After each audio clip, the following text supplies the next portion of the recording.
Bismillahirrahmanirrahim. Subhanaka la ilma lana illa ma 'allamtana innaka antal alimul hakim. Wa ba'd. Assalamu alaikum warahmatullahi wabarakatuh. Muli na naman tayong mag-aaral at ang ating pag-aaralan ay patungkol pa rin sa Qawaidun Nahw.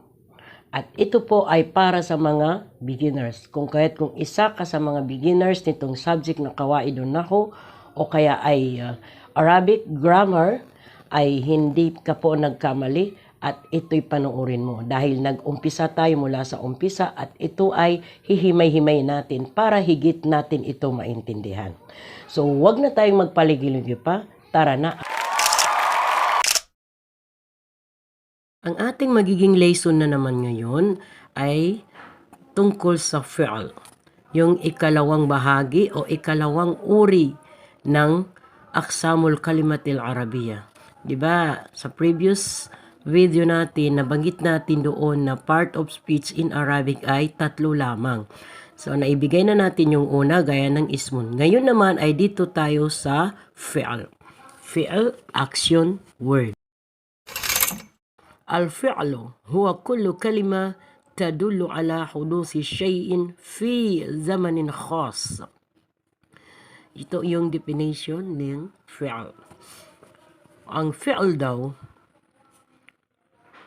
ay ito yung bawat Arabic words o bawat salita or kalima Arabiya na tumutukoy o nagsasaad ng kilos. At ang kilos na ito ay may kanya-kanyang natatanging panahon. Fi zamanin khas. Nakaraan, kasalukuyan, at hinaharap. Sa kabilang banda, may kilos po tayo o gawain na nagawa na natapos na itong gawin bago pa man ito mabigkas. Halimbawa, kapag sinabi nating kataba, ibig sabihin ng kataba ay nagsulat. Hindi pa man natin nabigkas, ay natapos na yung gawain kasi nagsulat na siya. Darasa, nag-aral. Fataha, nagbukas. Ngayon, lahat ng ito, tatlong ito na kataba, darasa, fataha ay nagsasaad na ang kilos na ito ay nakaraan na, natapos na. So, meron naman tayong kilos na pangkasalukuyan. Halimbawa, habang binibigkas natin ito ay kasalukuyang ginagawa. Kung gawin nating kasalukuyan itong kataba, ay magiging yaktubu. Kapag sinabi natin yaktubu, nagsusulat. Hindi pa siya tapos. Hindi gaya ng kataba ay nagsulat. O, tapos na siya magsulat kasi nagsulat. Yung yaktubu ay nagsusulat. Dito naman sa darasa, nag-aral. Ibig sabihin, nag-aral siya. Tapos na siya mag-aral. Kapag sinabi nating nag-aaral, gagawin nating yadrusu. Ibig sabihin ng yadrusu ay nag-aaral. Dito naman sa fataha, nagbukas, ang kanyang pangkasalukuyan ay yaftaho, nagbubukas o binubuksan niya. Kataba, darasa, fataha, ang doer nito ay lalaki. Kapag nilagyan natin ng pronoun o damir ay lalaki. So, bigyan natin ng extra kuro-kuro. Kapag babae ang doer, lahat ng kataba, darasa, fataha ay dadagdagan mo lang ng ta asakina. Ibig sabihin yung ta na ang kanyang haraka ay sukun. Magiging katabat, darasat, fatahat. Lahat ng kataba, darasa, fataha, dadagdagan mo lang nitong ta na ang kanyang haraka ay sukun. Ang tawag dyan ay ta'ut ta'nis. Yan yung ta na palatanda na siya ay babae. Babae ang doer nitong verb na ito na past tense. Ang tawag dito ay fi'lun madin, past tense. Ngayon, dito naman sa gagawin nating mudari, ibig sabihin ng mudari, yung pangkasalukuyan, present tense. Yung kataba magiging yaktubo, nagsusulat. Yung katabat, ang kanyang mudari ay taktubo. Yung darasa, ang kanyang mudari ay yadruso. Kapag darasat, ang kanyang mudari ay tadruso. Kung dito tayo sa fataha, kapag fatahat, ang kanyang mudari ay taftaho. Imbis na yaftaho, taftaho. Ganun po. So, yung ta na ito ay depende. Itong kataba, kapag nilagyan natin ng damir o pronoun, ang magagamit natin dito ay huwa kataba. Siya ay nagsulat. So, balit kapag babae, ang doer magiging hiya katabat. Dito naman sa darasat, kapag babae, hiya darasat. Kung lalaki, huwa darasa. Fataha, huwa fataha. Siya ang nagbukas. Kapag babae, hiya fatahat. Siya ang nagbukas. Siya na babae ang nagbukas. Okay? So, ang pinag-usapan lang natin dito ay itong al-fi'al. Yung fi'al na may fi'lun madi, past tense, at meron naman fi'lun mudari, present tense. Meron naman fi'lun amr. Yung fi'lun amr, ayan yung verb command o fi'il na nag-uutos. Hindi pa saka gagawin yung kilos pagkatapos niya magsalita o pagkatapos itong bigkasin. Halimbawa, kataba, nagsulat. Yaktubo, nagsusulat. Oktob, yan yung fi'lun amr. Oktob, magsulat ka. Sumulat ka. Diba? So, itong darasa, ang kanyang mudari yadruso, kapag ginawa natin fi'lun amr, verb command, magiging udrus, mag-aral ka. Udrus, mag-aral ka. So, lahat ng mga ito ay meron siyang kaida. At meron din tayong timbangan dito sa mga fi'al na ito. Halimbawa, ang fi'lun madi gagawin natin fi'lun mudari. Ang fi'lun mudari gagawin natin fi'lun amr. Bago mo magawa ang fi'lun amr, dadaan ka muna sa madi, tapos mudari, at pagkatapos saka mo makukuha yung fi'lun amr. Kasi meron po tayong sinusunod na base form or kaida. Ang sinusunod po natin na base form or kaida sa Arabic grammar ay yung pagkakaroon ng sulasiyatul huruf at saka rubaiyatul huruf. At since sulasiyatul huruf naman ang nagamit natin dito na halimbawa, kaya yun muna ang susundan natin. Itong sulasiyatul huruf ay ang pagkakaroon ng tatlong letra sa fi'lun madis. Ito ay ibinasi sa fi'l na nakaraan. At ang mga letra na ito o huruf na ito ay ito yung fa, ain, lam. Sa unang pagkakataon o sa unang basihan, ang fa, ain, lam na ito, lahat po ito ay nagkaroon ng haraka na fatha. Fa, fatha, ain, fatha, lam, fatha. Kapag binasa natin ito ng buo ay faala. At ang basihan pa rin ito na faala ay nagkakahulugan ng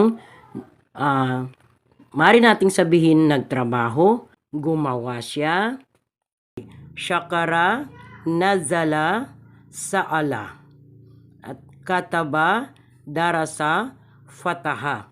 Pansinin po natin, bawat tatlong letra nito ay nakatimbang sa fa, ain, lam. At bawat tatlong haraka nito ay nakatimbang pa rin sa fa'ala. Puro po fatha. Dahil yan ang kanilang fi'lun madin. Kailan sila magkakaiba-iba o magkakaroon ng pagkakaiba sa haraka? Kapag ito ay ginawa ng fi'lun mudari. Dahil pagdating sa fi'lun mudari, halimbawa, fa'ala. Yung fa'ala, ang unang gagawing fi'lun mudari ay magiging yaf'ulu. Yung ain ay nagiging damma. Pangalawa, sa fa'ala, pagdating sa fi'lun mudari ay magiging yaf'ilu. Yung ain ay nagiging kasra. Yaf'ilu. Pangatlo, ng fa'ala sa pagiging mudari ay yaf'alu. So, yung ain, pansinin po natin, ang kanyang ain ay naiba na naman at ito ay naging fatha. Kung kaya't yaf'alu.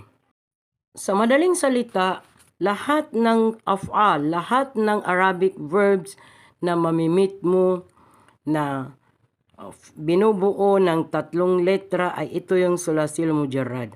Pangalawa, ang verb na ito na tatlo ay kung hindi man ito fa'ala bi fathil ain ay fa'ila bi kasri ain or fa'ula. Pero pinakamarami talaga na fi'l ay dito sa fa'ala dahil pagdating niya sa fi'lun mudari ay may tatlong klase na pag-iiba-iba nito ng haraka ng kanyang letra o kanyang harf na ain. Ibig sabihin, lahat ng ibinigay natin na sample na fi'l na syakara, nazala, sa'ala, kataba, darasa, fataha ay nakatimbang sa fa'ala. Hindi doon sa fa'ila or fa'ula. Suriin natin ulit ang unang fi'lun madi sa unang halimbawa natin. Una doon ay syakara. Pag itimbang natin ay fa'ala. Pagdating niya doon sa mudari ay yashkuru. So kung susuriin natin, ang yashkuru ay nakatimbang doon sa yaf'ulu. Sa pangalawang halimbawa natin, yung nazala. Nakatimbang pa rin kay fa'ala. Subalit, pagdating niya sa mudari ay nagiging yanzilu. So, ibig sabihin, hindi na siya nakatimbang doon kay yaf'ulu, kundi dito kay yaf'ilu, yanzilu. Madali lamang po, titignan nyo lang yung ilang letra at kung ano ang haraka ng bawat letra at doon nyo matitimbang mabuti. Doon nyo makikita. Sa pangatlo ay yung sa'ala. So, nakatimbang pa rin kay fa'ala. Subalit, pagdating niya sa fi'lun mudari ay nagkaroon ng yas'alu. Nagiging yas'alu. Ibig sabihin, doon siya nakatimbang sa yaf'alu. So, lahat ng fi'l na kagaya ng syakara, yashkuru, kataba, yaktubu, darasa, yadrusu, ay nakatimbang niya kay fa'ala yaf'ulu. Dito naman sa nazala, yanzilu, jalasa, yajlisu, at kung ano-ano pa na nakatimbang ay doon nyo malalaman. Doon naman sa sa'ala, ang kaparehas ng sa'ala sa pagtitimbang ng haraka ay fataha, yaftahu. Yung ain niya ay naging maftuh. Fataha, yaftahu. Pagkatapos, sa'ala, yas'alo. At iba pa na kagaya niyan.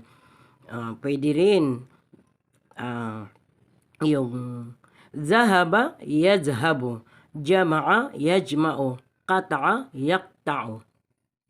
So, dapat, kung nais mo talagang matutunan ito, dapat po marami tayong alam Arabic verb para doon natin makikita ang timbangan nito. At napakadali lamang ito. Insha'Allah, bitawfiqillah. So, sana ay nakatulong ako sa inyo doon sa mga nag-uumpisa pa lang, ngayon lang sila nag-aral o ngayon lang sila tumutok sa subject na Qawaidun Nahw. Sana po ay mayroon akong naitulong sa inyo. At sana ay tawfikan kayo ng Allah ng willingness or yung kaukulang sinseridad para mas madali kayong matuto. At inuulit ko, kung bago ka pa lang, ngayon ka pa lang dumalaw sa ating YouTube channel or sa ating Facebook page, huwag po kalimutan mag-like at mag-share na rin po kayo para doon sa mga katulad ninyo na nais din matutunan kung ano yung mga pinag-aaralan natin dito. At meron ka ring reward na matatanggap sa pag-share mo nito. So, wabillahi tawfiq wal hidayah. Wassalamu alaikum warahmatullahi ta'ala wabarakatuh. Ma'assalama. Syukran.